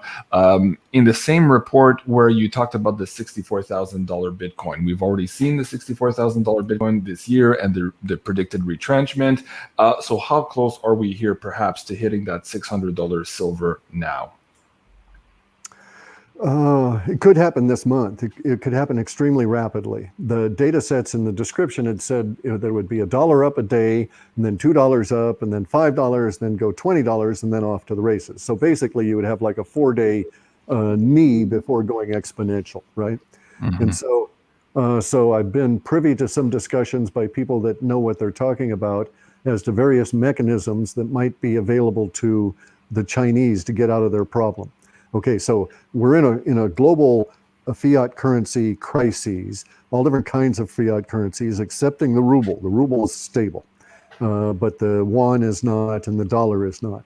And this is going to crash, and it's going to be a giant currency flame out, but that doesn't mean that they're not going to try and repair it on the way down. Okay, so they're trying to patch this this pig with wings that's about ready to crash to see if they can get a little bit more lift out of it. some of the things they may do would, in one of the single things that they may do is this idea that has circulated that I find a lot of reason to give it credence, that the Chinese could do this weird little deal within their own currency because they have a two-tiered currency, right? They have an internal currency and then they have an external currency. Basically, they live on a credit system that's outside of their country, but their internal people don't have access to that credit system or this external currency. So the Chinese could manipulate the price of gold within their own currency and not technically affect the price of gold in dollars, right? It would still have an effect in dollars because they would basically come down to the point where they would create a situation where they would sell gold, they would offer gold at an extraordinary price, $10,000 an ounce. And then they would buy that gold at $10,000 an ounce with their external currencies, propping up the internal currency, so to speak, right? Because that internal currency would be the conduit for getting at this gold. So all of a sudden in China, gold would go from $2,000 to $10,000 or whatever dollar amount they set in their own currency, converted over to dollars. It would not necessarily instantly affect the price of gold outside of China. But you can see what would happen relative to an arbitrage that might be set up that way, right? Right. So there would be some level of ability to do that arbitrage. Now the Chinese would go one step further and they would not allow any form of digital arbitrage. So in order to gain that arbitrage, you would have to show up in China with that ounce of gold in your hand, which would create the situation that they need and would cause the situation that would cause silver to do just that kind of action very, very rapidly. Wow, that's fascinating. Valerie Snyder in the chat, is it $600 an ounce for silver? Yes, Valerie, that's what we're talking about. And on top of that, bear in mind, the silver isn't worth more. The dollar's worth a lot less. Exactly. Oh, we'll get into crypto also here to explain why we're seeing the inflation in crypto in just a moment here in the last segment. So folks, if you're looking for the silver special that was available to the Beyond Mystic audience here for the Silver Woo show, that one, unfortunately, is sold out. Andy sold most of these in 2 days, and he told me that they sold 18 tons of silver that week. And this last week here, it's actually higher than that. So those guys haven't slept a bit, guys. But this special, I just asked Andy yesterday. He said this one they still have. So this is the Valcambi 1 kilo bar at $225 over spot. Absolutely amazing special. That was for the Beyond Crypto Woo September report. Let me bring that link down for you guys here as well if you're looking to get physical silver into your hands. Now, Cliff, as we get into crypto, Joe, maybe you set that up a little bit here. Where we can spend 2 hours talking about crypto with Cliff here. Perhaps we can talk about Veritasium. This is your story as well as how you changed your life from the Jabroni Joe to Enterprise Joe that you are today. We've talked about this story before on our channel. Maybe set that up a little bit there, and then we'll get into this conversation as to why we're fighting now, and we're starting to see this around the world, this introduction of CBDCs, where the government is going to try to regulate around some of these centralized coins to force us to use their central bank issued digital currencies. But let's start here very quickly with Veritasium. Yeah, that was another thing the remote viewer saw about some little bit of FUD coming for October, and one of them being regulation, crypto regulation, possibly. So, yeah, Veritasium was one of these, altcoins. It was one of the earlier altcoins, and I've read it in a Cliff High report. And it was after his Ripple report, XRP, where he said it was going to go from like a penny to like 20 cents or something. And then it did. I'm like, holy shit, I missed that one. I read it to you guys and I didn't even do it. I'm like, I'm not missing the next one, man. And so it was Veritasium. So I went, bought some Veritasium at $6. Within maybe 2 months, it was up over $100. I was looking at this house here that I'm at now, like, man, I could make the payments, but I didn't really have a big chunk of down payment. I might now. And then I sent a message to my wife within a week or two. They dropped the price twice of the house. It's $120 for Veritasium. I'm going, man, I put like $5,400 into this. I got $97,000 out of this. I go,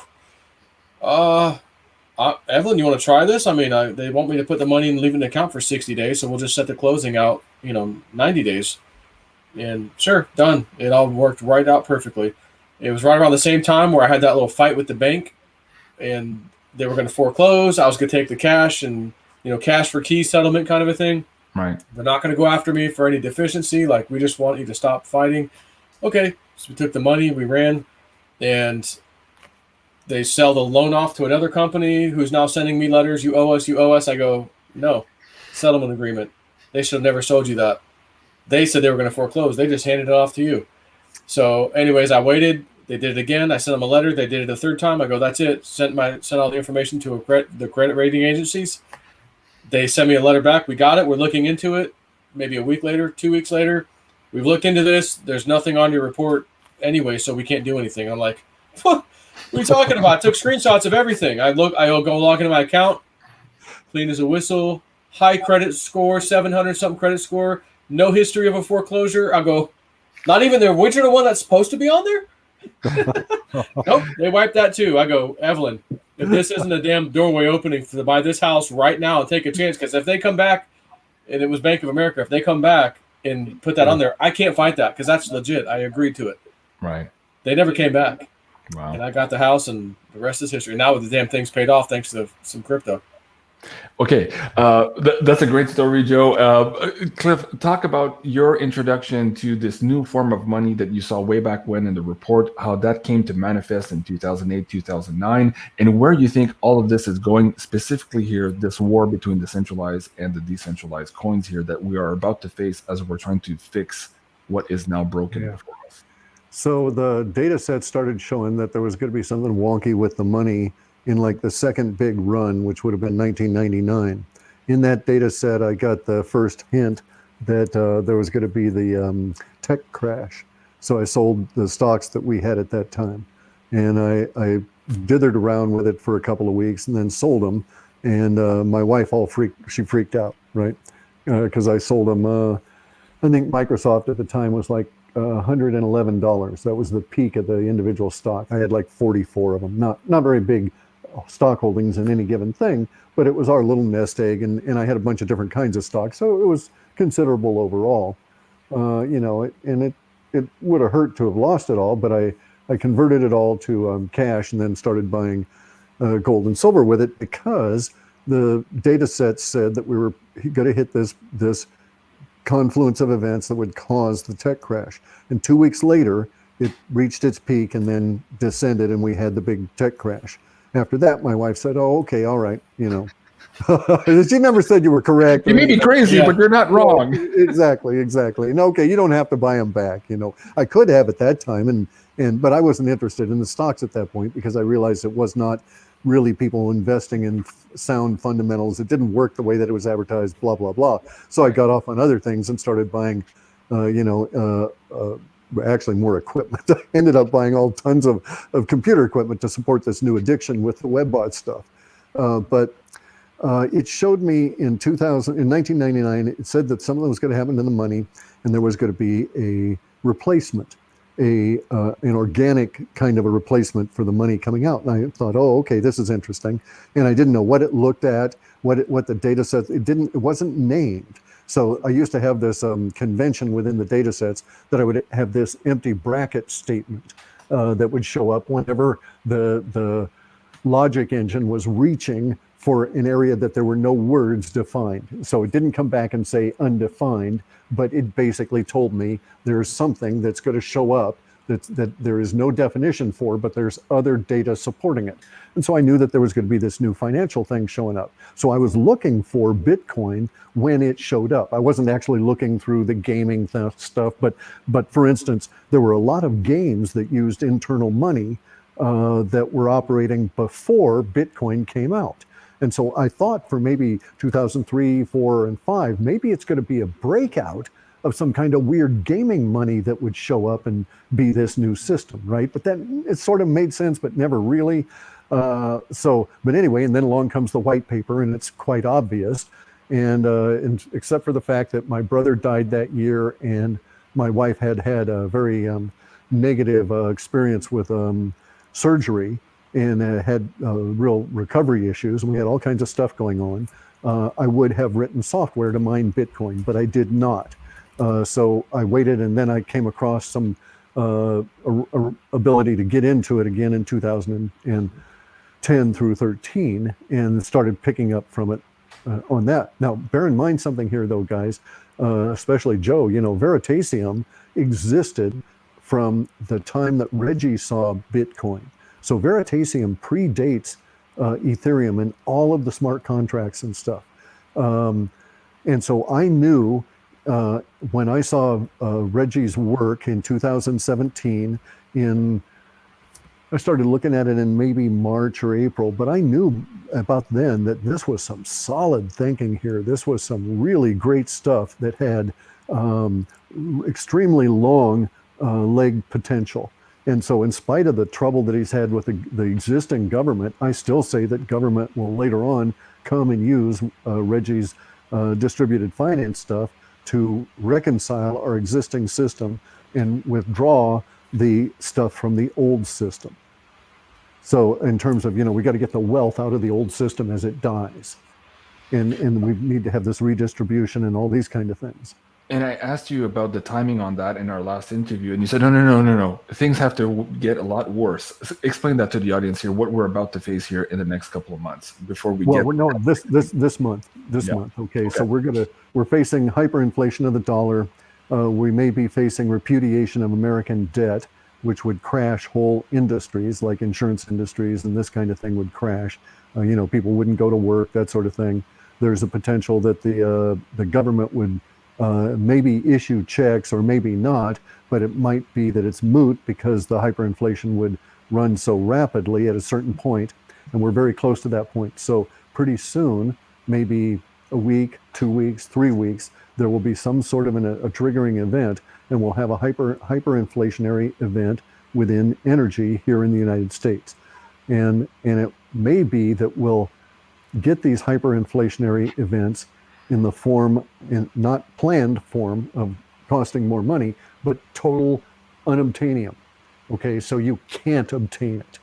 And so under those circumstances, what happens is that humans will go to get what they need. They'll go to other mechanisms. So if I can't get gas out of the local gas station because they don't have any, for instance, then maybe I'll go and I got to go somewhere or whatever. Maybe I'll go and buy gas from all these guys that have got a little bit sitting around for their lawnmowers. And maybe I'll end up paying $20 a gallon for the gas that way.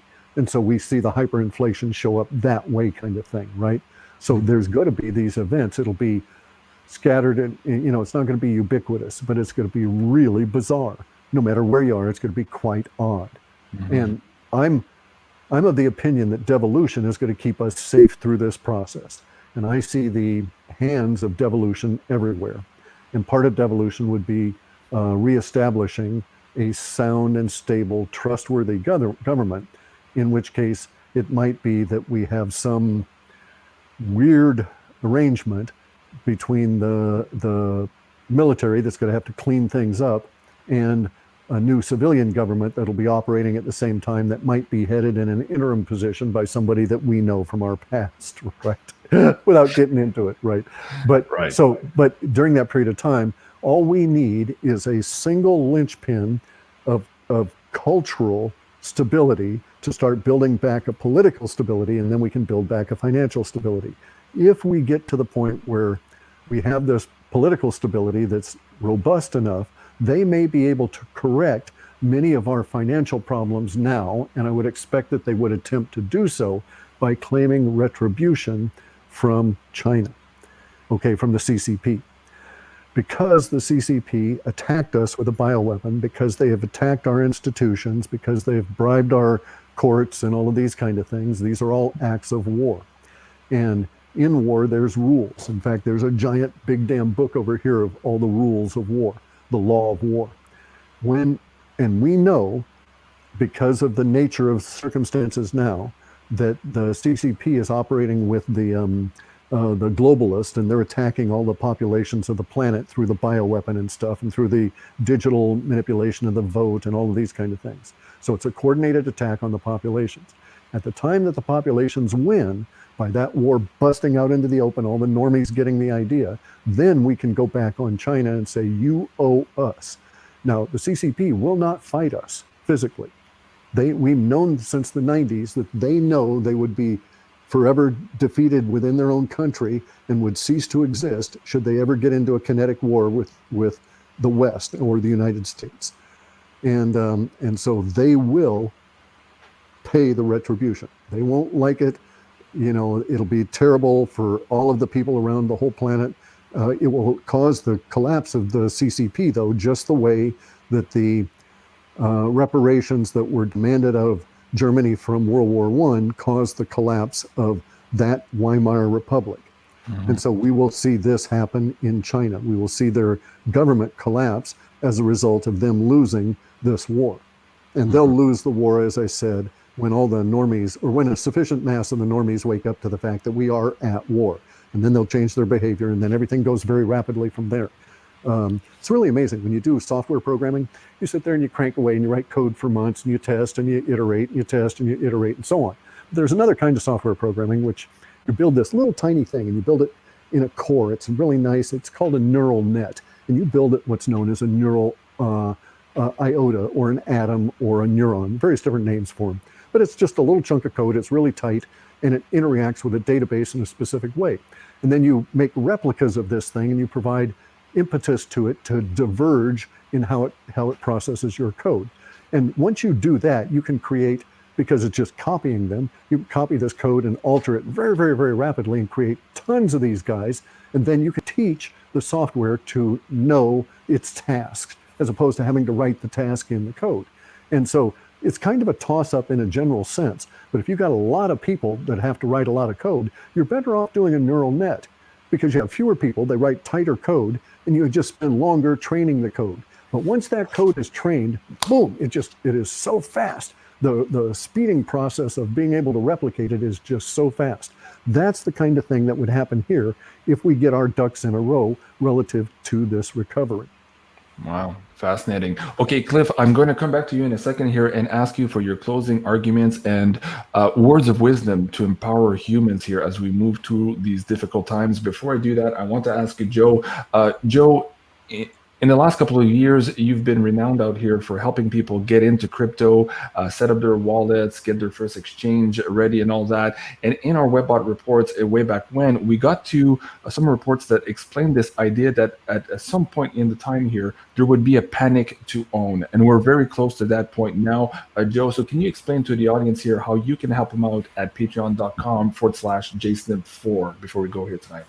Yeah, I talk about my cryptos, what I'm doing in crypto, what coins I'm into, buy orders, sell orders, stuff like that, which hasn't changed much in recent times because I'm waiting on this little flash crash or mini crash. We've gotten close a couple times, but I have videos, a couple of like perfect for beginners, part 1, part 2, how to use Coinbase, how to open an Exodus wallet, how to use Mandela Exchange, send something out, do a trade, send it back. Sell it, on Coinbase, that sort of thing. Okay. Which is every newbie needs to know at least how to use Coinbase. You don't have to follow the rest of it, but I've got some videos. That center one, the JSNIP4's crypto woo-woo, that's the only one you need. It's $20 a month US. And if you're new and you want to look for those videos, just message me on there and go, hey, send me those crypto 101 videos. And there's 2 videos I'll send you right away. Okay, perfect. But I just want to mention real quick, someone had mentioned in the comment section that the vice premier in New South Wales had also resigned, like yesterday or the day before.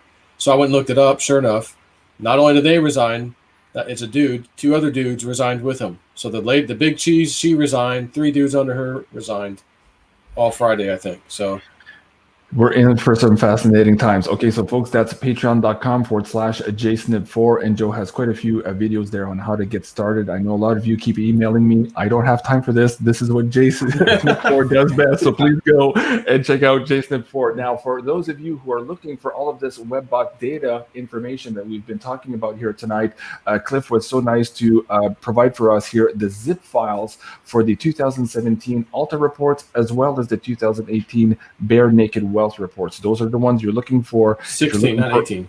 Right? 17 and 18, I believe, or was the it? 2. years. And for the Bear Naked Wealth reports, guys, those are where you're going to see most of the data with respect to crypto. And there's a lot still there, very prescient today. And as we're looking at what's happening around us today, it'll give you some insights as to perhaps how to prepare here moving forward. So that's can be found now at beyondmystic.net/Cliff High. On that background with the that you have there with us, me and Cliff. Yeah. Could you next time put my hands around his shoulders like I'm sniffing him from like a Joe Biden perspective? Are you sniffing his hair? What are you doing, Joe? Do not look into those eyes. Okay. Okay, let me finish. I refuse to be sniffed. Okay, hold on, folks. Let me go back there. Okay, so both reports are there, guys, in the zip files. And of course, some people were trying to download these on the internet. Some of them have been copied, deleted, modified. These are directly from Cliff, so you know that if you're downloading these, they are the original source files from the WebBot data. And while you're there, of course, this is all free for you guys. Please do consider subscribing to our newsletter here. Again, I'm trying to build this list in case we go down again on YouTube. Hopefully not. But if we do, we'll be able to contact you and let you know from where we will be broadcasting from moving forward. Okay, so let me bring that link down for you guys as well. So Cliff, let's go back here to last words of wisdoms here to empower humanity moving forward so that they're not in fear, but in empowerment mode. Yeah, we can, we're going to come through this, all right? I've seen some terrible, horrific things in my life, and we've actually, we're going through this with some people that are actively working to aid us, right? So Joe is correct. The things to do is to go and find Joe's stuff on cryptos and start taking your money out of the dollar as it dies. Don't pay so much attention, in my opinion, to Coinbase, although that's your conduit in, but also pay attention to what he has to say about these other exchanges, because at some point you're going to be dealing with cryptos to something else that won't be a dollar. All right. And that's where your real power is going to come in. They're going to try and proffer they're going to offer us three different financial systems that they're going to construct. And we're not ever going to deal with any of those. The people are going to reject them. And there will be an organic economy that arises on its own from that. And we're in this part right now where they're probably going to have something, maybe by December will be their first go round to say, okay, guys, we know we got a big problem here. Here's what we're going to do. And then everybody's going to say, no, you're full of shit. And we're going to go on to this other. So we won't use the central bank's version of distributed ledgers. We will use cryptos as all different kinds of vehicles. And also, I think that we'll ultimately tie them to gold and silver. But you're going to need cash and that kind of stuff to trade with initially as we start going. But we're not doing this. In my opinion, I see evidence that we're not doing this unaided, that there is a structure that we can call devolution. There is a plan for this. There's actual things within the plan that are predictable, and then they happen, so that we know that this plan is ongoing and people are doing things. And I see the evidence of this every day. So I am actually of the opinion that there will come a point relatively soon, maybe this month, after which we will be able to say, okay, if you were aware of this plan, you can see it too. You can actually see things happening right now, and you know that we're going to have a rough time, but that we're going to pull out of this and things will be a lot better because we're going to get these people off our back. You know, it'll be so nice not to have to deal with all of these authoritarians, you know, that think they know best for all of us, the bug mentality. Yeah. And once I just watched a video. Democrat, I don't know if senator, whatever the hell he is, in his $750,000 yacht, and some people had went up to him. They said that the thing said they kayaked up to him, but I don't know if they kayaked or not. And you need to do this, and you know, you need to tax the rich. And he's like, "Oh, we're going to tax the rich." He's talking from his $750,000 yacht. We're going to tax the rich, and these morons are doing, yeah, we need to tax the good. Okay, well, what about this? Oh my God. Cliff, isn't there something in your WebBot data about somebody maybe being attacked on a yacht? Yeah, that's one of these little temporal markers is that things are really breaking down, is that there's a a suggestion in the data that someone will go wonky from what's been done to them with the injection, realize that it's been done deliberately, and decide to go and take revenge, and will be successful in at least one case of taking out a well-known figure who happens to have a big yacht. Mm. Wow, that's fascinating. Interesting. And when we end, stay for a second, Cliff. I've been waiting to show Sure. you something for a while. Uh-oh. JC's already seen it, but you can stay. Okay, well, he's I dare not ask, but okay, folks, let me end on this. If you guys are looking for silver again, that's the Beyond Crypto Woo silver special from Andy Sheckman. Let me bring the link back down for you guys as well. And if you're interested in our latest Beyond Crypto Woo report with Janine, that is episode number 5 for September. It's available now. And there is also a coupon code available for you guys now. It is SAVE20. So we get into quite a bit of updates on forecasts on your favorite cryptos, as well as gold and silver, and the timing really matches up with a lot of the things that Cliff High is saying. So if you haven't tried those yet, perhaps use this discount code here to get yourself started and familiarize yourself with the lingo and also the timing for all of this stuff. And of course, you can find Joe here at Realist News, on patreon.com at JSNIP4, and you can also find him on his YouTube here at JSNIP4 too. This is the second one, and please guys, go and subscribe to his backup channel. Of course, he just lost the last one. He was at 100,000 and still looking for his community there. So if you like this show and this content, we are simulcasting from his channel as well here tonight. Please do go and subscribe to Joe. And finally, last but not least, you can find Mr. Cliff High at bitchute.com/Cliff_High. Thank you so much, everyone, for being here. Un gros merci, Cliff. Un gros merci, Joe, for being here and having this amazing conversation. And thank you, everyone, for participating in this live chat. Live well, everyone, and live long and prosper. Okay. It's been a long night. All right, guys, I love you. Take care. Double.